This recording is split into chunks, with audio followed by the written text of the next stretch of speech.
Entonces, ¿cómo podemos saber algo sobre el pasado? ¿Cómo podemos saber algo que no vimos, que no podemos repetir, que no podemos acercarnos a través de la experimentación en donde no hay Dios y todo vino de la nada? ¿Sobrevive el más apto? ¿Cuál es el destino de todo? ¿Qué diferencia hay entre algo que está vivo y algo que está muerto? ¿Por qué nos duele la muerte? Si simplemente es materia. ¿Qué diferencia hay entre un pedazo de basura y una persona? ¿Sabes? La evolución y este tipo de creencias no tiene ninguna respuesta congruente para eso. Y quiero decirte algo, la forma como tú entiendas y lo que tú crees respecto al origen de las cosas determina cómo tú vas a pensar respecto al destino de las cosas, el significado de las cosas y la moralidad de las cosas. Y por esa razón, quiero que ustedes puedan pensar en algo. Uno, ¿cómo puede saber algo sobre el origen?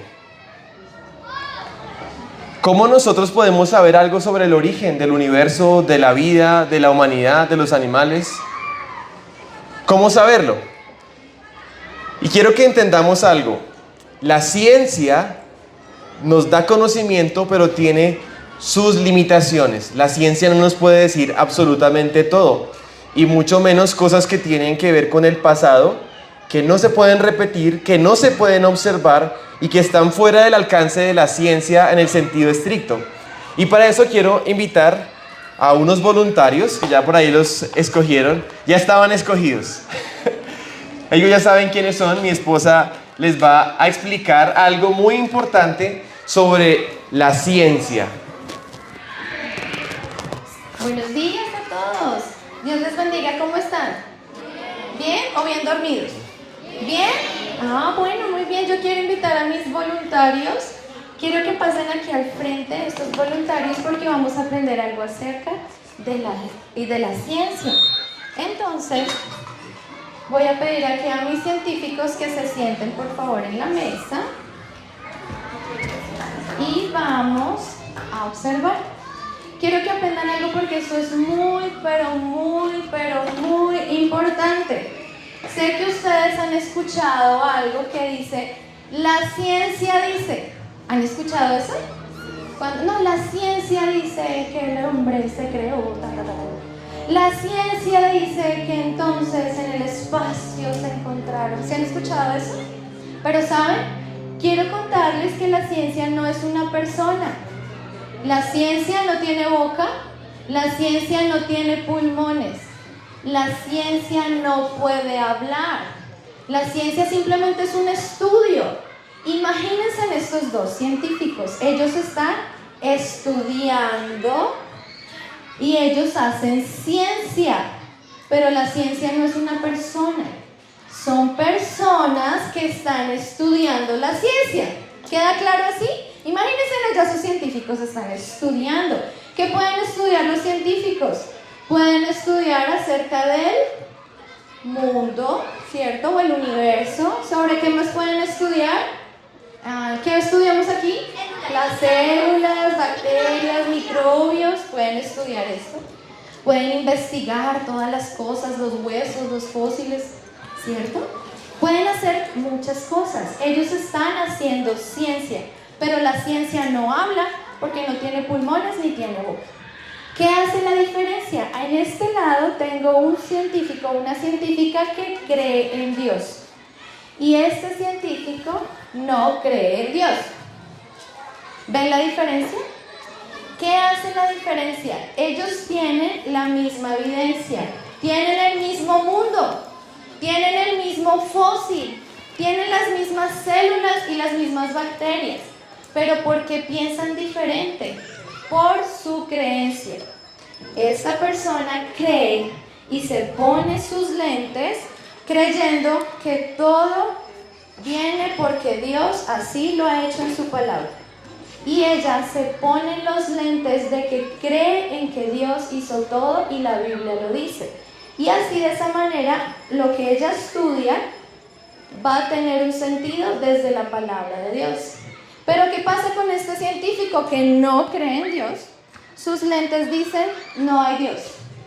Todo vino a existir por la naturaleza, por las leyes de la materia, obrando en la naturaleza, entonces Dios no existe. No existe Dios. Esa es su creencia y él se pone esos lentes y sobre esos lentes empieza a hacer ciencia. Entonces él dice, no hay Dios. ¿Ven la diferencia, chicos? Esto es importante porque esto es lo que llamamos cosmovisiones. Nuestra cosmovisión es una cosmovisión bíblica y eso es de lo que vamos a venirles a hablar hoy. Vamos a ver la ciencia a través de los lentes de la palabra de Dios y vamos a ver qué fue lo que Dios dijo y se van a dar cuenta que todo lo que observamos en el mundo es lo que la Biblia nos dice y ese es nuestro punto de partida. Entonces, esta es la ciencia y los científicos desde sus creencias y sus cosmovisiones. Y a partir de ahí vamos a empezar a estudiar. Por eso mi esposo les decía, es que los evolucionistas dicen porque ellos tienen sus lentes donde dicen no hay Dios. Entonces la manzana que te comiste esta mañana pues era un primo, porque esa es su cosmovisión, Dios no existe. Pero les vamos a decir qué dice la Biblia poniéndonos los lentes de la palabra de Dios. Así que todos vamos a hacer que nos ponemos unos lentes y nos ponemos los lentes de la palabra de Dios. Un aplauso para estos científicos. Muchas gracias, chicos. Muchas gracias. Esto es muy importante. Quiero que vean esta imagen. Estas personas tienen la misma evidencia. Entonces no se trata de quién puede tener más evidencia a su favor, sino se trata de cómo interpretamos la evidencia. La evidencia es neutral, pero las personas que la interpretan no. La ciencia es neutral, pero los científicos no lo son, porque tienen sus creencias, sus puntos de partida. Entonces, ¿cómo podemos saber algo sobre el pasado? ¿Cómo podemos saber algo que no vimos, que no podemos repetir, que no podemos acercarnos a través de la experimentación? Tenemos que recurrir a documentos históricos. ¿Cómo saber algo que ocurrió en el pasado? Tienes que ir al testimonio de testigos oculares. Normalmente vamos al libro de historia para saber sobre el pasado. Y quiero decirles algo, nosotros tenemos y conocemos a un testigo que estuvo en la creación y que nos dijo cómo sucedió. Cuando alguien que no es Dios te diga, es que es así y fue así y fue así, tú podrías preguntarle lo siguiente, ¿tú estuviste ahí? Dios de hecho le preguntó a Job y le dijo, ¿tú dónde estabas cuando yo fundé el mundo y creé la tierra? Es una pregunta interesante, porque nosotros no lo sabemos todo, pero Dios sí lo sabe todo. Ahora entiendan algo, la evolución es una forma de ver el mundo y de explicarlo que tiene como base una creencia en donde no hay Dios y todo vino de la nada. Hay fe involucrada en eso, pero es solamente un modelo de origen, no de la ciencia en sí misma. Y lo que vamos a hacer ahora es hacer un paseo por las 7 Cs de la historia y donde vamos a tomar a la Biblia como nuestro libro de historia, el libro de historia del universo. Empiezan a ver la palabra de Dios no solamente como un libro que dice cosas espirituales, cosas de cómo comportarse, sino que también nos habla de cosas terrenales, nos habla de la historia del mundo, del origen de las cosas, el origen de cada cosa. 7 palabras que empiezan con la letra C. Y esas son las 7 Cs de la historia. Esa va a ser la lección del día de hoy. Y lo que van a darse cuenta ustedes es que cuando tomamos la palabra de Dios y nos ponemos los lentes de la palabra de Dios, ustedes se van a sorprender, ¿saben? Se van a sorprender porque van a notar cómo es que la ciencia realmente corrobora la Biblia. Cómo es que este mundo que ustedes ven realmente está diciendo la historia que la Biblia narra es una historia que puedo creer, en la que puedo confiar. Que no solamente tengo que aceptar ciegamente. Así que vamos a empezar con la primera de las Cs de la historia. Y cuando tú vas a la Biblia, en el primer capítulo, en el primer versículo, en el primer libro, dice Génesis que en el principio creó Dios los cielos y la tierra. Aquí las cosas no vinieron de la nada, sino que vinieron de Dios. El mundo es una creación, que es la prueba de un creador. Y esa creación ocurre en 6 días y no ocurre simplemente por los pensamientos de Dios, sino ocurre por las palabras de Dios. Cuando ustedes leen Génesis 1, se repite todo el tiempo que Dios dijo. Y quiero que ustedes piensen en algo. Si Dios dice y puede traer a existencia lo que no existe de la nada, si Dios dice y puede crear la materia, puede crear el universo con todo el tamaño que tiene, con toda la energía que contiene, puede crear las cosas con toda la complejidad que tienen, quiero que ustedes reflexionen por un momento. ¿Pueden dimensionar el poder que hay en la palabra de Dios? Hay un poder eterno detrás de la palabra de Dios y que nos está permitiendo ver la creación. Y saben, el hecho de decir algo de parte de Dios implica que la creación tiene un propósito. No es que estés sin significado en este mundo. No es que tú defines tu propósito, no. Fue dado un propósito, hay una intención de parte de Dios para que las cosas existan, para que tú existas. Pero tenemos que entender algo. En la creación, cuando todo fue creado, al principio, Dios ve toda la creación y dice que era bueno en gran manera. Y quiero que ustedes vean esta imagen, porque eso significaba que en esa etapa de la creación no había muerte, no había enfermedad, no había dolor. De hecho, no había comportamientos destructivos entre unas cosas y otras de la creación. Podía estar un lobo al lado de un cordero o una serpiente al lado de una persona y no temerían que fueran heridos. No había muerte. Y ahora quiero que pensemos en algo. Vamos a pensar un poco en los animales. ¿Qué es lo que nos dice Génesis respecto de la creación de los animales? Dijo Dios: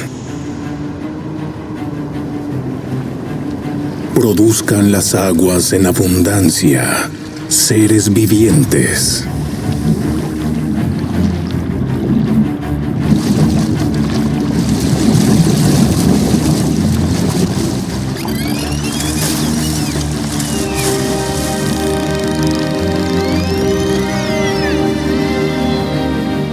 Y aves que vuelen sobre la tierra, en la abierta expansión de los cielos.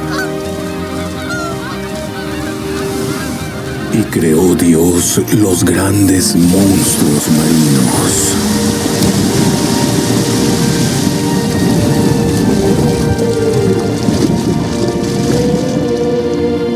Y todo ser viviente que se mueve.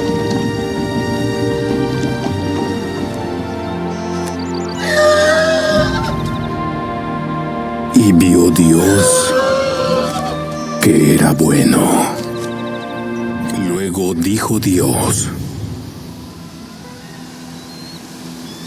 produzca la tierra seres vivientes según su género.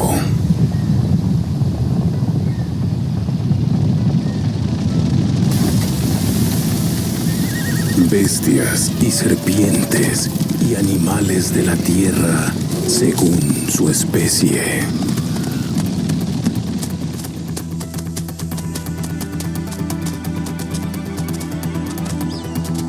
Y fue así.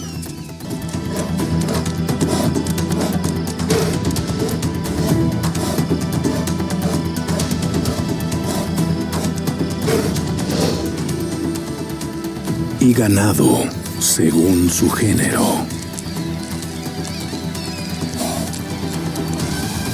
Y todo animal que se arrastra sobre la tierra según su especie.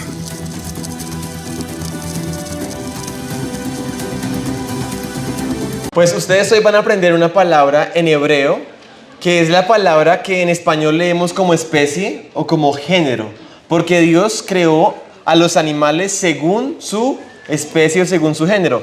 Pero la palabra que quiero que ustedes aprendan en hebreo es la palabra min. Cuando uno lee ahí en Génesis que dice que Dios creó a los seres vivientes según su min, bestias, serpientes y animales de la tierra según su min, es importante entenderlo en el hebreo. ¿Saben por qué? Porque hoy en día existen palabras modernas que vemos en los libros de ciencias donde aparecen especies y géneros. Entonces nos puede confundir. Pero cuando en la Biblia aparece esa palabra min, o se refiere al nivel de familia, de clasificación. Es decir, Dios creó familias y dentro de esas familias puede haber variedades. Y vamos a tomar a los perritos como ejemplo. Por ejemplo, en la familia de los cánidos o de los perros, dentro de esa familia hay perros salvajes como los zorros, los coyotes, los dingos, los lobos, pero también existen perros domésticos, como las mascotas que ustedes tienen. Exacto, hermosos para jugar, para salir de casa, aún para compañía, otros para ir al parque. Y esos compañeros, algunos hermosos, otros no tanto, pero lo que quiero que ustedes noten es que todos esos tipos, todos esos diferentes variantes de los perros, todos pertenecen a la misma familia, pertenecen al mismo al mismo tipo creado. Y de hecho, cuando uno mira la genética de los perros, empieza a darse cuenta que todos ellos están conectados, no por evolución, sino por creación. De hecho, se ve que los lobos son un tipo de perros que tienen muchísimo más información genética y que uno pudiera desde los lobos derivar muchas de las variedades salvajes y domésticas. Y en ese proceso en que se producen especies y diferente variedad, se va perdiendo información genética. ¿Sí se van dando cuenta de eso? Ese es un proceso que ocurre en el mundo, es un proceso que se llama selección natural. Y saben, en algún momento una persona dijo que por la selección natural se habían dado el origen a todas las especies que existen en el mundo. Pero quiero que ustedes entiendan algo, la selección natural es lo opuesto a la evolución. Porque la evolución necesita que haya nueva información genética, nuevas capacidades en los organismos, nuevos órganos. Y lo que ocurre en el mundo es lo opuesto. Cada vez hay menos información genética, sin nuevas combinaciones, pero eso va en un proceso de descenso. ¿Ustedes ven al perro que está, el Fresh Poodle que está a la derecha? ¿Será que ese perrito, el perrito de la derecha, si tú lo sueltas por ahí en el monte, va a sobrevivir? Pues muere en el primer día, seguro. Sobrevive porque tú le das una comida especial, le pones vacunas, no dejas que se moje, etc. Hay un proceso descendente. Y quisiera explicarlo con esta pareja de perritos. Ellos dentro tienen unos genes. Voy a poner genes L para pelo largo y S para pelo corto. Ellos tienen pelo mediano porque tienen S y L, corto y largo. Se enamoran. Profundamente enamorados y tienen a 3 cachorritos. Uno con una combinación SS para pelo corto, otro con combinación SL para pelo mediano y otro con combinación LL para pelo largo. Ahora sucede algo en esta familia y es que viene el fenómeno del niño y entonces hay un frío terrible en esa región donde ellos están y sobreviven solamente los de pelo más largo. Y entonces, ¿qué pasa? Ahora todos los perros que tú ves en esa zona, ¿sabes cómo son? De pelo largo, porque solamente ellos pudieron sobrevivir por tener esa combinación. Les pregunto algo, ¿aquí se ganó nueva información? ¿Se ganó nueva información? No, de hecho se perdió, ahora ya no vas a volver a ver perros de pelo corto en ese lugar. Ahora solamente quedó seleccionados los de pelo largo. Está ocurriendo un proceso no en el que ganan nuevas características, sino que se seleccionan cosas que ya estaban previamente. Ahora miremos el caso de, otra vez el fenómeno del niño, pero en otra etapa del año, que el fenómeno del niño es una cosa que va de lado a lado. Y ahora en ese calor tan terrible, imagínense cuál le va mejor.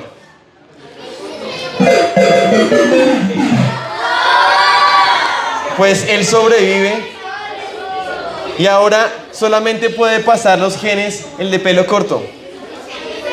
Este proceso, que se llama selección natural, este proceso es lo opuesto a la evolución.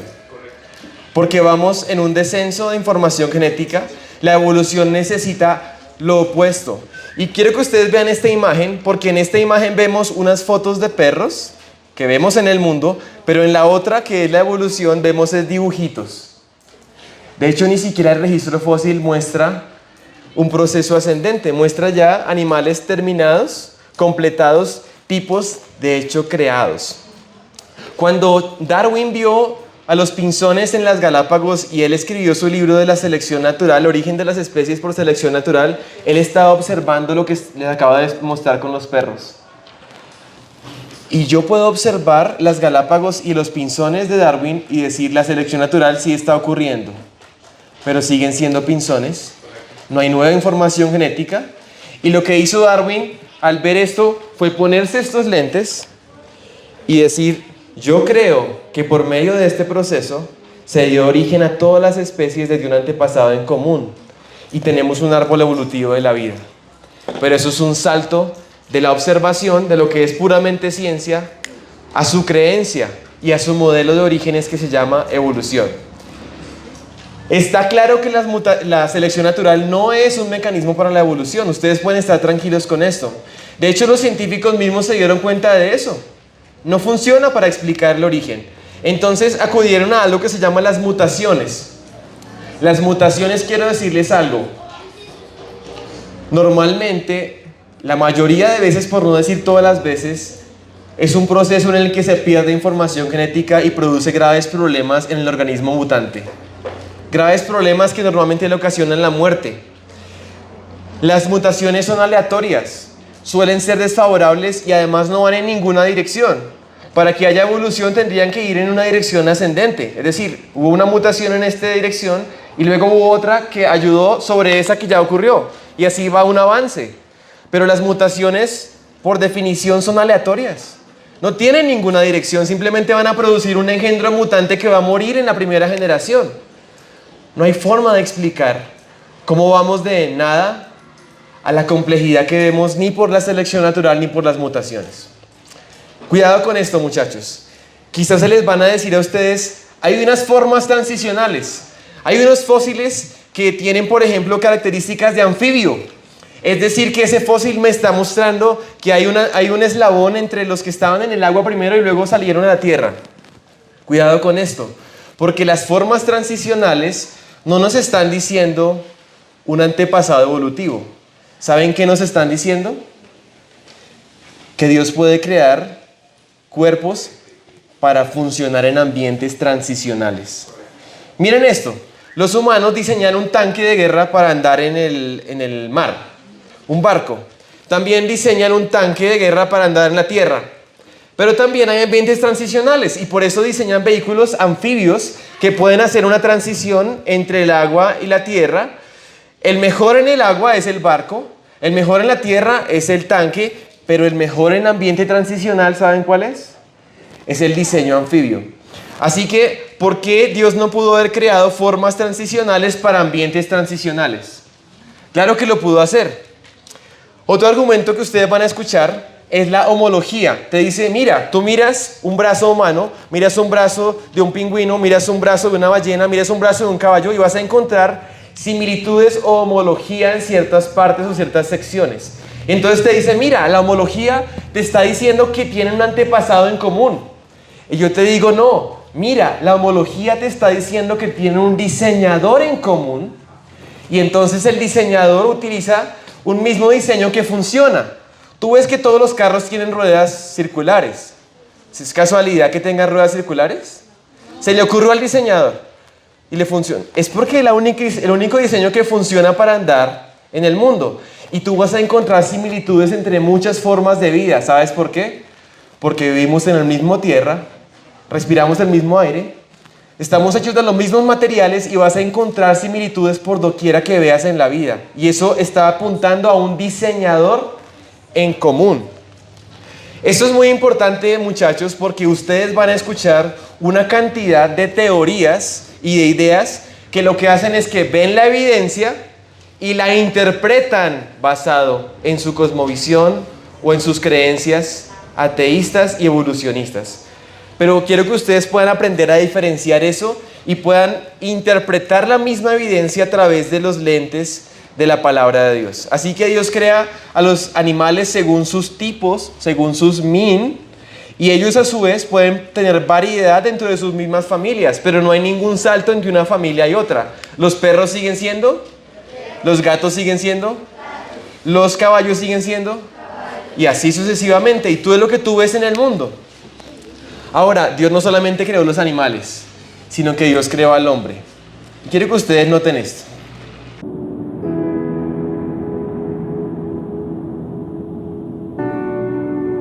Y creó Dios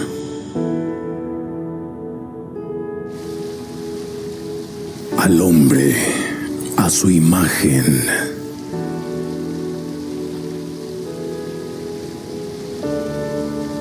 A imagen de Dios lo creó.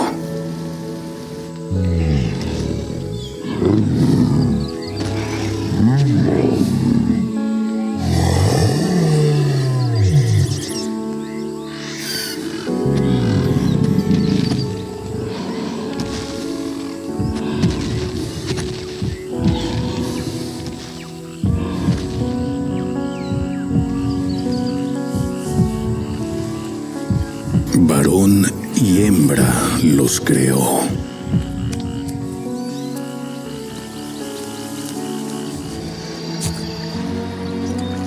Y fue así.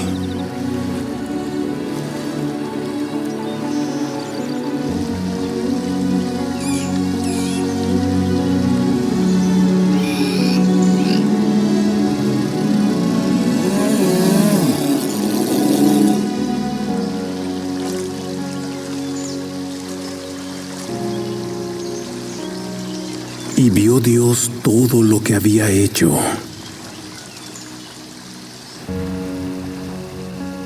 Y he aquí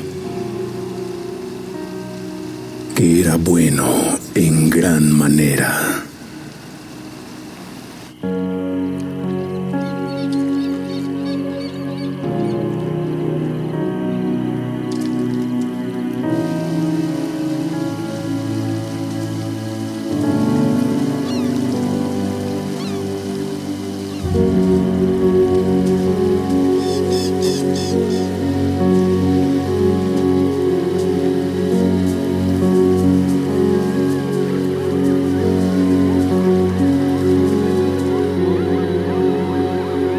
Para la evolución, el ser humano es uno más de los animales. Es una criatura más, pero para Dios el ser humano es una criatura especial. Dios creó al hombre a su imagen. A imagen de Dios los creó, varón y hembra los creó. No hay ninguna otra cosa en toda la creación que haya sido creada a la imagen de Dios. Y tener la imagen de Dios, la Biblia nos enseña que es algo muy especial. Eso le da un valor que es incalculable, un valor que es incomparable a la humanidad. A los hombres les da un valor, son dignos de tratarlos de una manera honorable, con respeto, y también a las mujeres, varón y hembra los creó. Alguna gente dice, no, es que los hombres son mejores. Otra gente dice, no, es que las mujeres son mejores. Y entonces hay una lucha y quiero decirles algo. Según la Biblia, ambos, hombres y mujeres, tienen la imagen de Dios y son dignos de un trato respetuoso. De hecho, cuando tú miras tu propia vida, joven y niño, tú puedes verte con el valor con que Dios te ve. A veces uno se ve y dice, uy, no, yo soy horrible, yo soy un burro, yo soy un tonto. O aún le dices a otra persona, es que usted es un... Cuando tú tratas a una persona creada a la imagen de Dios y con ese valor, cuando tú lo tratas o te tratas como si fueras un animal, tú estás transgrediendo esa dignidad y ese honor que Dios ha puesto en cada ser humano. Por eso es que es muy importante la forma como tú tratas a otra persona, como tú te refieres a otra persona, aun como tú interactúas con esa persona. Hay formas de interactuar con una persona que están transgrediendo la dignidad que esa persona tiene. Como tú quizás le pegas, como tú quizás lo empujas, como tú quizás le gritas. A Dios sí le importa la humanidad. Le importa tanto la humanidad que ustedes pueden ver una diferencia clara entre los animales y los humanos. Ella es Luna y mi hija Salomé. Nosotros hace poquito adoptamos una perrita y ha sido una alegría para nuestra casa. Pero quiero decirles algo. Los perros y ningún animal se puede comparar en su valor al de un ser humano. Esos perritos no son tus hermanos, jamás serán tus hermanos. Cuando tengas mascotas, nunca van a ser tus hijos, son tus mascotas. Y son las mascotas de tus hijos. El valor que tiene mi hija o que tienen cualquiera de ustedes es infinitamente mayor, no lo puedo describir de otra forma, al de cualquier animal. De hecho, si llegáramos a un punto tal que tuviéramos que matar animales para comer y sobrevivir como humanos, podríamos hacerlo y no estamos cometiendo homicidios. De hecho lo hacemos cuando vas a comer pollo, carne, salchichas. Lo hacemos porque el ser humano es distinto. Ahora quiero preguntarles algo. ¿Será que el color de piel de un ser humano determina su valor? ¿O una enfermedad que tiene? ¿Un accidente que padeció y quedó sin vista o sin poderse mover? ¿Eso lo hace menos humano, menos valioso? ¿Será que si venía con esa enfermedad desde el vientre antes de nacer, eso hace que sea un estorbo y más bien deberíamos matarlo antes de que nazca? Es un ser humano. O quizás ya está tan viejito, ha pasado tantos años y nadie quiere hacerse cargo de él. Mejor, ¿por qué no dejamos que se muera? O no, es que el que tiene mucho dinero, ese sí demostró que es valioso para la sociedad. Y el que está por ahí en la calle y no tiene dónde caerse muerto, eso es un estorbo. O el que recién nació, o el que no ha nacido. ¿Quién determina el valor de un ser humano? De hecho, quiero contarles algo. Ha habido momentos en la historia de la humanidad que son lamentables. Hoy me entristecen, casi me hacen llorar de pensarlo. Cuando la humanidad empezó a ver a otros humanos como si fueran menos. Hitler, por ejemplo, vio a unos judíos y dijo: esos son inferiores. Yo soy superior, mi raza es superior y puedo destruirlos porque ni siquiera son humanos. Cuando vieron a un africano, y esto fue en un zoológico en Nueva York, lamentablemente, llevaron a un africano y lo pusieron en un zoológico al lado de un chimpancé para que los blancos pudieran ver una exhibición de cómo era su pasado evolutivo.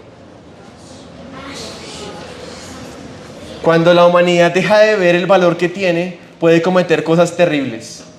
Y de hecho el aborto es una forma de acción que es peor que el holocausto nazi. Si Hitler mató 3 millones de judíos, en el aborto se han matado decenas de millones de niños, en el lugar más seguro que pudiera existir, que es el vientre de sus madres. Así que el ser humano es especial y Dios creó al ser humano a su imagen. A imagen de Dios lo creó, varón y hembra los creó. Ahora vamos a nuestra segunda C de la historia. Y esta quiero que ustedes vean algo, y es que está rodeada de color negro. Y es corrupción. ¿Se acuerdan cómo estaba la creación al principio? Que era buena en gran manera, ¿lo recuerdan? Cuando tú miras la creación hoy en día, tú te das cuenta de que hay cosas que no son tan buenas. Tú ves cosas como, por ejemplo, lo que vimos un día con mi hija. A mi hija menor le encantan los animales. La vieron con Luna ahorita, ¿cierto? Ahí está ella con un patito. ¿Sí ven el patito? Fuimos de visita donde unos amigos y la mascota de nuestros amigos no era el patito. ¿Saben cuál era la mascota? La serpiente. Y adivinen para qué era el patito. Sí.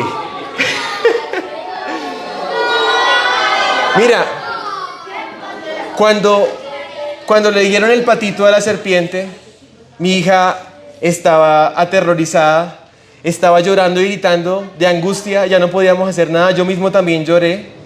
Pero lo que quiero que ustedes piensen en esto es que hay algo en la creación, en muchos lugares donde tú puedas ver, que nos está diciendo que no está buena en gran manera como originalmente estaba. ¿Qué pasó en la creación? ¿Qué sucedió? Y es cuando venimos a esta sede que es corrupción. ¿Saben? Algo sucedió que cambió las cosas en la creación. ¿Y saben qué pasó? El hombre quiso ser como Dios. Cuando Satanás le habla a Adán y Eva, el primer hombre y la primera mujer, la insinuación que hay detrás de eso no era tanto comer un fruto, era más que eso. Era el ofrecimiento de ser como Dios. Decidir el bien y el mal por ellos mismos. Desarrollar su propia forma de pensar. No tener nadie que les diga lo que tienen que hacer. Gobernarse a ellos mismos. Y ellos accedieron a esto. Y saben, eso es lo mismo que hace cada descendiente humano. Sin Dios. Querer gobernarse a sí mismo. Hacer lo que se le da la gana.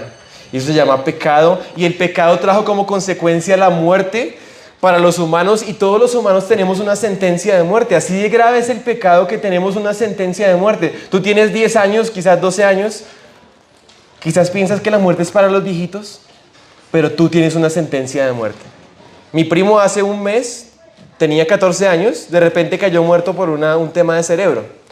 Le digo, eso es algo impresionante porque mi mamá, que ya tiene 60 años, tiene cáncer y todavía no ha fallecido. Pero lo que ciertamente sabemos es que tenemos una sentencia de muerte. Y quiero que pienses esto, el pecado es demasiado grave. Porque no solamente trajo la muerte para la humanidad, sino que la Biblia nos habla que la tierra fue maldita por causa del pecado del hombre. Toda la creación fue afectada por esos efectos, al punto de que vemos cosas que no deberían suceder. Digo, sí, no debería haber animales que se comieran unos a otros, no debería haber espinos, no debería haber enfermedad, no debería haber cáncer. Pero esos son efectos que hay en el mundo y que nos muestran la corrupción en la que se encuentra la creación. Tú ves la creación y ves a Dios detrás de ella, pero también ves que algo está mal. Algo está terriblemente mal. Y quiero que ustedes vean esta imagen, obsérvenla, mientras yo les leo. Dice Ray Comfort, que fue el que dibujó esta imagen, dice: es una maravilla pensar que la humanidad es mordida por serpientes, mordida por tiburones, aplastada por terremotos, ahogada en inundaciones, devastada por huracanes, sacudida por tornados, azotada por sequías, devorada por enfermedades, destruida por la muerte. Y sin embargo, piensa que todo está bien entre ellos y su creador. ¿Saben? Todo esto nos está diciendo que algo está terriblemente mal. Pero ¿saben? La humanidad se multiplicó, empezaron a tener hijos e hijas, y entonces la maldad también se estaba multiplicando. Ya no eran solamente dos pecadores, ahora eran sus hijos y sus hijos y sus hijos. Y de hecho, cuando pasamos a la siguiente sede de la historia, que se llama catástrofe, eso nos lo describe Génesis capítulo 6. Y nos empieza a decir, sí, la maldad era mucha sobre la tierra. Estaba llena de violencia la tierra. Seguramente había homicidios, seguramente había robos, había mentira, había traición, había aún devastación de la creación, destrucción. Y Dios se lamenta de haber creado al hombre. Y determina destruir el mundo a través de una catástrofe, el diluvio. Y hoy quiero que ustedes puedan empezar a ver la catástrofe con la magnitud que nos muestra la Biblia. ¿Por qué digo esto? Porque la mayoría de nosotros, yo cuando fui a la escuela dominical y cuando era niño, cuando me hablaban del diluvio y de la catástrofe, ¿saben qué me mostraban? Imágenes como esta. Entonces yo llegaba a la escuela dominical y veía el arca y todos los animales todos felices, casi cantando una canción, porque el diluvio llegó y fueron salvados en un arca de cuentos de hadas. Y claro, cuando empiezas a crecer y empiezas a pensar, empiezas a decir, oye, esto, sí, definitivamente es como cuando me leen la historia de Caperucita y el Lobo, o de Hansel y Gretel, y Noé y el diluvio. Pues yo te quiero decir algo. Quiero que observes a ese elefante que está al lado derecho. ¿Sí lo ven? Parece que ese es el único que se está dando cuenta de la realidad que está ocurriendo y del destino que va a ocurrir a ese barquito con sobrecupo. Pero cuando tú lees en la Biblia, tú no lees de un cuento de hadas. Tú lees de una condición terrible y real de la humanidad, y tú lees de un juicio de Dios real para la humanidad, y lees de un arca que no es un arca de cuentos de hadas, sino que tiene las proporciones y el tamaño para hacer lo que Dios quería que hiciera. De hecho, los barcos de hoy en día, los barcos de carga, los petroleros, los de los contenedores, utilizan proporciones como las del arca, en cuanto al largo, el ancho, el alto, porque esas son las mejores proporciones para navegar. No es casualidad que sea el arca así. De hecho, quiero que noten ustedes ahora e intenten encontrar al elefante en esta arca en una escala real. ¿Ya lo vieron? ¿Vieron la jirafa? Pues por esa razón es que Respuestas en Génesis construyó el Ark Encounter, un museo donde ustedes pueden ver una réplica del arca de Noé y donde hay una cantidad de respuestas que podemos entender del diluvio. De dónde vino el agua, cuántos animales eran, cómo quedó la tierra después del diluvio, cómo los habrían acomodado, si habría espacio y muchas más cosas. Y lo que quiero decirles hoy es que la Biblia nos está hablando no de un mito del diluvio, no nos está hablando de un cuentico del diluvio, sino nos está hablando de la historia del diluvio. Y cuando hacemos las cuentas del tamaño y de la capacidad del arca, sería el equivalente a 483 remolques de esos de tractomula de tamaño. Si un circo lleva en uno o dos de esos remolques toda la indumentaria y hasta animales y todo esto. Imagínense la capacidad que tenía el arca y eran alrededor de 7,000 animales, eso contando parejas de algunos y 7 de algunos otros. Era suficiente espacio para las personas, para los animales, para los alimentos, para el agua. Aquí vemos un arca de historia, no un arca de cuentos de hadas. Y también vemos de hecho una inundación de catástrofe y de escala global. Cuando uno piensa en el diluvio, ¿saben? Uno se imagina que llovió por 40 días. Y sí llovió, la Biblia nos habla que llovió. Pero también nos habla que la primera fuente de aguas para inundar el mundo no vino del cielo, sino que fue de debajo de la tierra, aguas subterráneas. Miren lo que dice Génesis 7:11.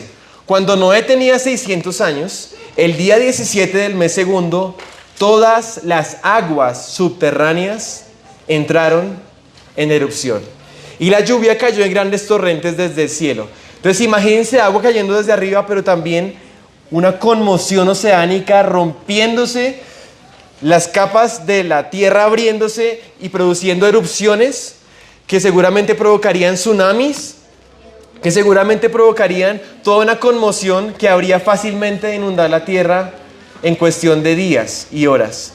De hecho, esta es una foto de un tsunami, y los tsunamis son catastróficos cuando ocurre una pequeña perturbación cerca de la costa, puede ocurrir un tsunami. Imagínense rompiéndose todas las fuentes del grande abismo, dice la Biblia, o que las aguas subterráneas de repente entren en erupción. Los científicos de Respuestas en Génesis han creado un modelo de catástrofe basado en lo que la Biblia dice y cómo pudo ocurrir. Miremos cómo ellos se lo imaginan. ¿Dónde está el agua del diluvio si es que ocurrió? Está aquí mismo en la tierra. De hecho, esta imagen es una imagen del Océano Pacífico. A veces cuando vemos la tierra en los mapas planos, como que no nos queda fácil imaginarnos el tamaño de los océanos, o el Océano Índico, de hecho, a tal punto que la superficie de la tierra es 70% agua. Así que cuando les digan que nos vamos a quedar sin agua, que no va a haber agua y que nos vamos a morir todos de sed, tranquilos que hay suficiente agua. Eso es una manipulación. Pero quiero decirles algo. De hecho, si tomáramos las montañas y las echáramos al fondo de los océanos, al fondo del abismo del océano, empezáramos, si tuviéramos unas manos gigantes y empezáramos a aplanar la tierra, le dejáramos como una esfera, quedaríamos otra vez inundados más de 2 kilómetros debajo del agua, con el agua que hay hoy en día en la tierra y con las cosas como están. Al punto de que nosotros desde la Biblia, cuando nos ponemos los lentes de la palabra de Dios, vemos que la tierra habría sido conmocionada y habría sido de hecho reordenada de una manera catastrófica en corto tiempo. No tenemos que pensar en millones de años para explicar los movimientos de los continentes. Podemos pensar en el diluvio. De hecho, se sabe y se puede entender que hay una Pangea o una especie de continente original donde estaban todos unidos. Yo creo que antes del diluvio probablemente así era el mundo. Y después del diluvio, el mundo al que Noé salió sería el mundo similar al que conocemos hoy en día, habiendo sido partido y fraccionado como lo conocemos. Ahora quiero decirles algo. Si hubo un diluvio, ¿qué otra evidencia podríamos encontrar? Pues hay una evidencia de miles de millones de cosas muertas enterradas en capas de roca, asentadas por agua por toda la tierra, que se llaman los fósiles. Y usted va a leer conmigo esta frase. ¿Listo? Vamos a leerla a la cuenta de 3. 1, 2, 3. Miles de millones de cosas muertas enterradas en capas de roca, asentadas por agua por toda la tierra. Esa es una canción, de hecho, después la vamos a compartir con el profesor. Pero cuando tú miras el mundo, tú te das cuenta que hay tan cantidad de fósiles enterrados por todo el mundo, aún en las montañas. Tú dices, ¿qué evento, de qué magnitud pudo haber dejado enterrados a tanta cantidad de cosas? Para que un fósil se forme, tiene que haber muchísima agua que toma de repente, que repentinamente arrastra toneladas de lodo y de tierra y de arena y los pone sobre las cosas y los entierra tan súbitamente que los deja petrificados o convertidos en piedra en un proceso. De hecho, este pececito estaba por tomar su almuerzo Y el proceso de fosilización es tan repentino y tan súbito que tú encuentras a los fósiles siempre en esas posiciones en posición como instantánea, foto instantánea. De hecho, es interesante que ustedes pueden ir a Villa de Leyva y pueden encontrar allí el Museo del Fósil. Tenemos el Kronosaurus boyacensis, se llama. Ese es el nombre científico, sí. Kronosaurus boyacensis. Pero quiero que ustedes piensen algo. Cuando vayan a ver el Kronosaurus boyacensis, no se olviden que los que les van a explicar el fósil, ellos tienen sus lentes de millones de años y evolución y les van a decir lo que ellos creen sobre el fósil. Pero el fósil no está diciendo nada, él simplemente está ahí. Cuando tú veas el fósil, tú vas a verlo a través de los lentes de la palabra de Dios y vas a decir, mira, ¿cómo es que este reptil marino llegó a las montañas de Colombia? ¿Será que en algún momento la tierra estuvo cubierta completamente de agua? ¿Será que había las condiciones para que este reptil quedara fosilizado en estas alturas? Yo creo que sí. De hecho, la mayoría de los fósiles están en las montañas del mundo y son a propósito animales marinos. Cuando uno mira los fósiles, y de hecho los fósiles de los dinosaurios, hay algo muy interesante que quiero contarles. Y es que se han encontrado huesos de tiranosaurio rex. De hecho, en un fémur de tiranosaurio se han encontrado fragmentos de tejidos blandos. Es decir, evidencia de tejidos que todavía son elásticos, que todavía hay glóbulos rojos, que todavía hay fibrosidad en ellos. ¿Y eso qué está mostrando? ¿Sabes qué está mostrando? Que esos huesos no tienen 65 millones de años como dicen, sino que realmente tendrán unos miles de años desde que fueron enterrados. Porque ¿cómo habrían de sobrevivir ese tipo de tejidos en este tipo de huesos? Ni siquiera fósil, sino huesos. Eso nos hace repensar desde la palabra de Dios. Oye, tenemos que repensar entonces los tiempos de la historia. Tenemos que repensar aún dónde ubicamos a los dinosaurios, según la Biblia. Tenemos que encontrar la verdad, no las historias, ni las creencias de ateos detrás de los dinosaurios. De hecho, si ustedes pueden investigar, los que les gustan los dinosaurios pueden encontrar que no solamente al tiranosaurio rex, sino a otros tipos de dinosaurios se han encontrado también con tejidos blandos. Así que tenemos al diluvio, ese evento que nos permite explicar el registro fósil, las capas sedimentarias de roca y que no nos lleva a pensar en millones de años. Ahora, quiero que pensemos algo. Más allá de un cuento de niños, pensemos que el diluvio fue un juicio de Dios, que fue un evento muy serio en donde murió toda la humanidad y todos los animales que estaban afuera del arca. Y quiero que ustedes empiecen a pensar con reverencia y con temor y temblor delante de Dios, porque Dios no es un jueguito. Ahora vamos a seguir con la siguiente sede de la historia. Usted va a tomar un minuto para escribir la siguiente palabra y es confusión. Confusión.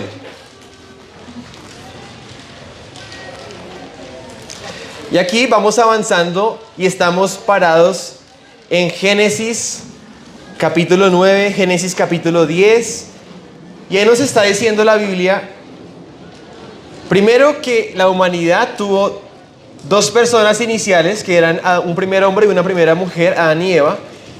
Y ellos tuvieron hijos e hijas. Y en el momento del diluvio, ¿cuántas personas fueron adentro del arca? Noé, su esposa, sus 3 hijos y sus esposas, son 8 personas. Es decir que toda la población del mundo desciende de esos hijos de Noé y sus esposas. Eso dice la Biblia en Génesis capítulo 9. De ellos se llenó toda la tierra.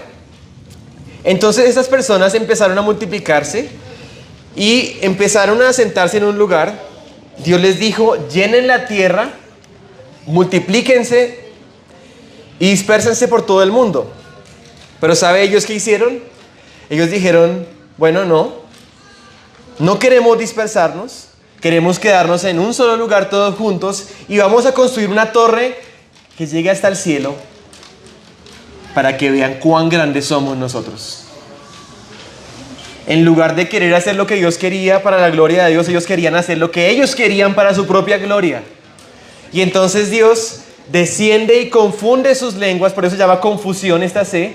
Dios confunde sus lenguas y entonces ellos empiezan a dispersarse por todo el mundo y entonces se crean diferentes grupos de personas que se van asentando por el mundo y también que se van diferenciando en su color de piel, se van diferenciando en su estatura algunos, en sus tonos de cabello, estilos de cabello, y se van formando diferentes grupos según se combinan genéticamente.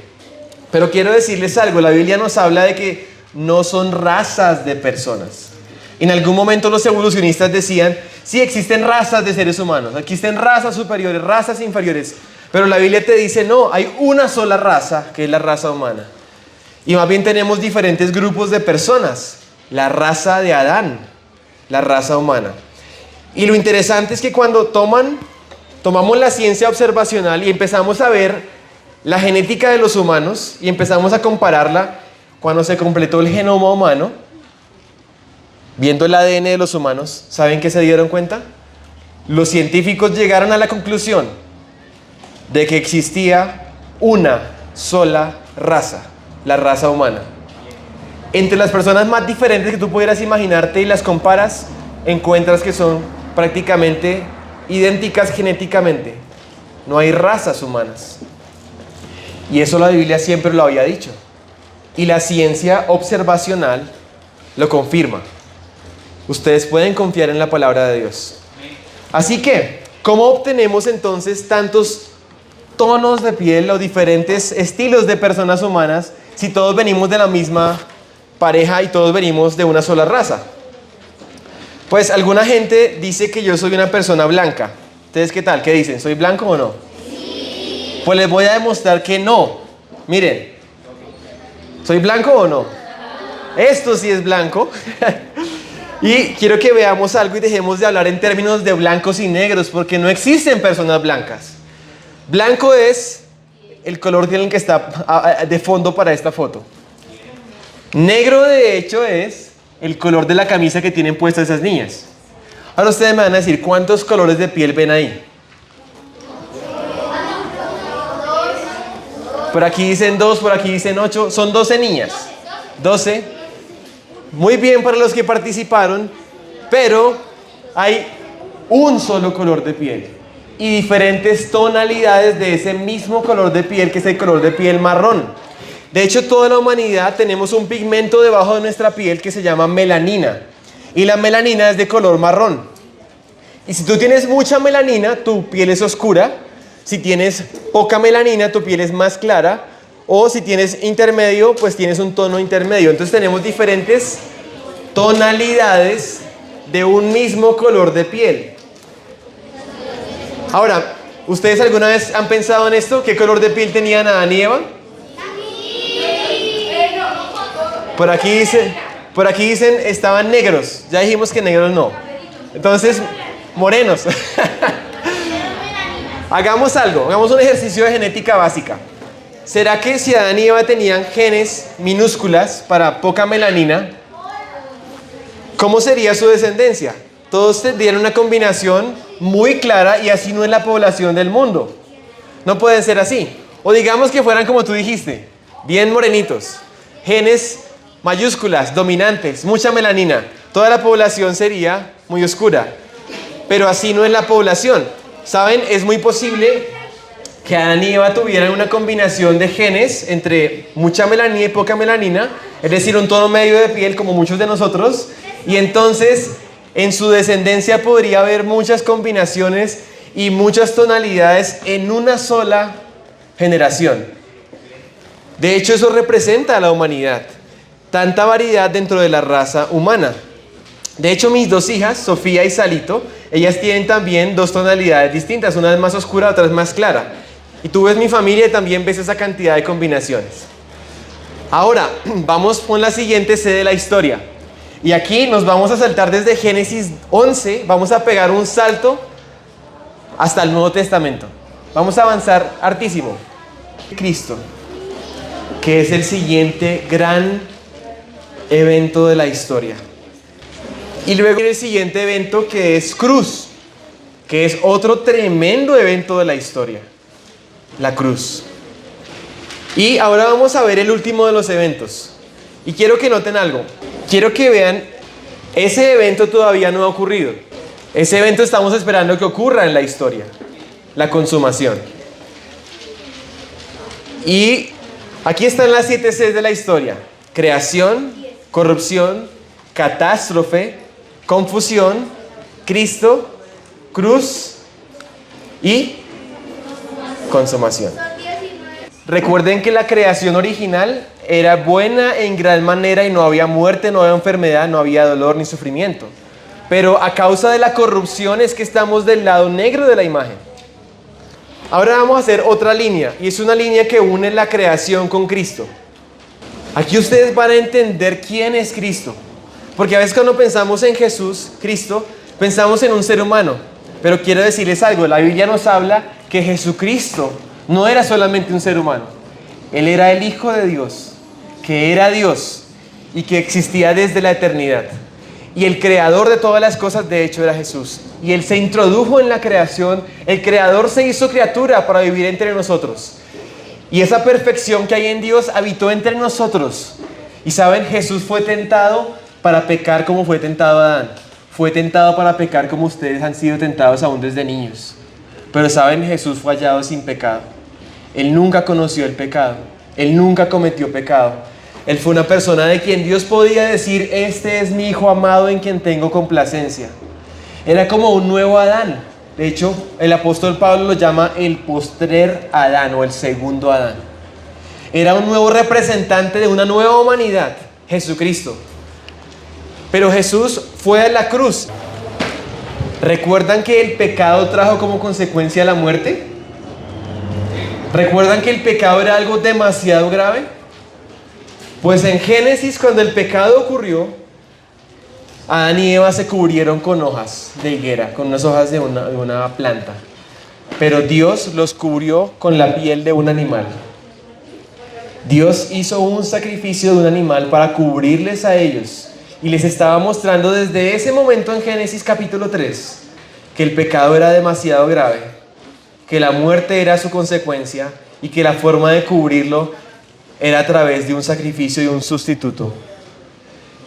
Y eso estaba mostrándonos por qué tendría que ir un sacrificio, un cordero de Dios que quita el pecado del mundo, que es Jesucristo, a la cruz, a morir en la cruz, para llevar el castigo y las consecuencias de la muerte y las consecuencias de la ira de Dios contra nuestros pecados sobre Él. Por eso el justo murió por los injustos para llevarnos a Dios. Por eso el que no conoció pecado fue hecho pecado para que a través de Él, solamente en Él tú puedas encontrar perdón y salvación. Solamente en Él puedes ser trasladado de tu herencia que tienes en Adán para encontrar vida a través del nuevo Adán, Jesucristo. Ahora quiero que traces una línea entre creación y consumación. Y quiero que entiendas algo muy bien. En el futuro, en la consumación, estamos a la expectativa de un nuevo cielo y una nueva tierra. La Biblia empieza con un cielo y una tierra y termina en Apocalipsis, en su último libro, termina narrando el advenimiento de una nueva creación, un nuevo cielo, una nueva tierra. Y así lo dice Apocalipsis, dice que Dios enjugará toda lágrima de los ojos de ellos y ya no habrá muerte, ni habrá más llanto, ni clamor, ni dolor, porque las primeras cosas pasaron. Hay esperanza y es emocionante pensar en la consumación de todas las cosas, ni siquiera como una especie de futuro espiritual en el que estamos en las nubes, en el que somos espíritus tocando arpas. Me emociona pensar en una nueva creación. Me emociona pensar en ver todas las cosas reconciliadas en Cristo. Me emociona pensar en un nuevo mundo en donde no habrá animales que se coman unos a otros, en donde no habrá cáncer, en donde no habrá maldad ni dolor. Pero quiero que ahora traces una línea entre catástrofe y consumación. ¿Saben? La Biblia también nos habla de un juicio venidero, que no ha ocurrido, pero ocurrirá. De hecho, cuando Jesús habla del juicio venidero, Él toma como referencia el diluvio de Génesis. Toma como referencia el arca y a Noé. Y dice que así como vino ese juicio en ese momento, vendrá un juicio. Vendrá una destrucción de todo el mundo, ya no por el agua. El arco iris nos recordaba esta mañana que Dios no volverá a destruir la tierra con un diluvio, pero sí por fuego. Y eso nos recuerda que también habrá condenación para aquellos que permanecieron muertos en sus pecados, para aquellos que no vieron a Cristo como su Salvador. Y finalmente quiero que tracen una línea entre confusión y consumación. Y quiero que pienses algo. Cuando ocurrió esa dispersión en la Torre de Babel y se crearon diferentes idiomas y lenguas y naciones y tribus en toda la tierra, cuando el Apocalipsis describe a una multitud de gente delante del Cordero y delante de Dios, dando gloria a Dios, el apóstol que está viendo esto, él ve a esa multitud y logra identificar al verlos que es gente de toda nación, de toda tribu, de todo pueblo y de toda lengua. Y aquí estamos viendo que este evangelio y este Salvador Jesucristo no es solamente el Salvador de los judíos o de los cristianos. Es un evangelio que habría de predicarse por todas las naciones y gente de todo lugar habría de creerlo. Y vemos una raza de personas que tienen un mismo problema, pero también necesitan una misma solución, que se llama el Salvador Jesucristo. Ahora que ustedes saben las 7 Cs de la historia, lo que hemos hecho es a través de la biología, la geología, la antropología, la genética, empezamos a ver cómo la verdadera ciencia está confirmando o corrobora lo que la Biblia dice. Y quiero decirles algo, muchachos. Ustedes pueden confiar que la verdadera ciencia siempre va a corroborar lo que la Biblia dice. También pueden confiar en la palabra de Dios. Saben, hay muchas ideas hoy en día rondando. Hay muchas ideologías. Hay muchas versiones y muchas mentiras. Y quiero decirle a ustedes pueden confiar en Dios. Las personas se equivocan. Dios no miente. Si algo Dios no puede hacer, un imposible para Dios, ¿saben cuál es? Mentir. Es imposible que Él mienta. Puedes confiar completamente en sus palabras. Puedes plantar todo aspecto de tu vida sobre Él. Y quiero decirte algo. La Biblia tiene las respuestas no solamente para temas de ciencia, chicos, sino para temas de tu vida. Cómo ser un hombre, cómo ser una mujer. Cómo ser un papá futuro. Cómo ser un trabajador, un empleado, un esposo, un hijo. Cómo ser un ciudadano. Cómo vivir mi vida. Cómo ser un humano. Y digo, te puedes anclar sobre la tierra firme de la palabra de Dios. Y así como en ese tiempo, y esta es la última línea que van a trazar esa línea entre catástrofe y Cristo, la flecha. Cuando uno llega al recorrido del arca, allá en Kentucky, el Ark Encounter, cuando uno llega al final del recorrido, uno llega a un lugar que está en el segundo piso del arca. Y en el segundo piso está la puerta. Y cuando uno se para en la puerta y se toma la foto para traer de recuerdo, se alcanza a ver una forma de una... ¿Sí la ven ahí? ¿Alcanzan a verla? Está como oculta. ¿La ven? Cuando uno está ahí con sus ojos viendo, uno como que no la ve. Pero cuando toman la foto y miran la foto, aparece la cruz.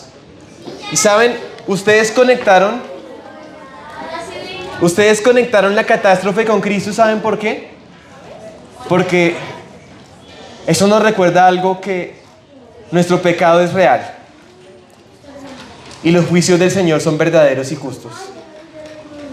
Pero en ese tiempo Dios proveyó una forma para ser salvados y librados del juicio que vino, que fue a través del arca, y el arca tenía una sola puerta. No es casualidad que tuviera una puerta. Y los que entraron por esa puerta fueron salvados.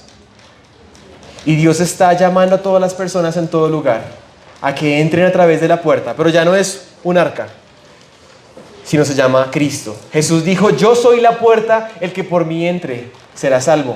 Y yo quiero animarles a ustedes hoy a que puedan reconocer que su pecado es real, que puedan ver que necesitan, así como todos los demás hijos de Adán, necesitamos a un Salvador, al nuevo Adán, Jesucristo.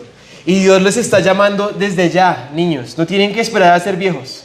Desde ya, a sus 9 años, ustedes ya lo pueden entender. 12 años, 13, no sé.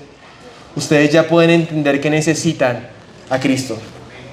Desde ya ustedes pueden tomar una decisión de confiar en Él y pasar a través de la puerta y creer que Él es el Salvador, quien dijo que era, que murió pero que también resucitó de los muertos, que murió para llevar el castigo por tus pecados. Y saben, Dios ha mostrado un amor grandísimo hacia todos nosotros, la humanidad. Dios ama tanto al mundo y a la humanidad que envió a Jesucristo para que todo el que crea en Él no perezca, no se pierda, sino que tenga vida eterna. Y por eso hoy yo quiero llamarles a todos ustedes en un acto de fe, que ustedes puedan poner su confianza en Jesucristo. Que puedan entender toda la historia, que es la historia de Dios, y puedan ver cómo ustedes son parte de esta historia y cómo Dios les está amando y llamando y les está rogando a través de mí que se reconcilien con Dios.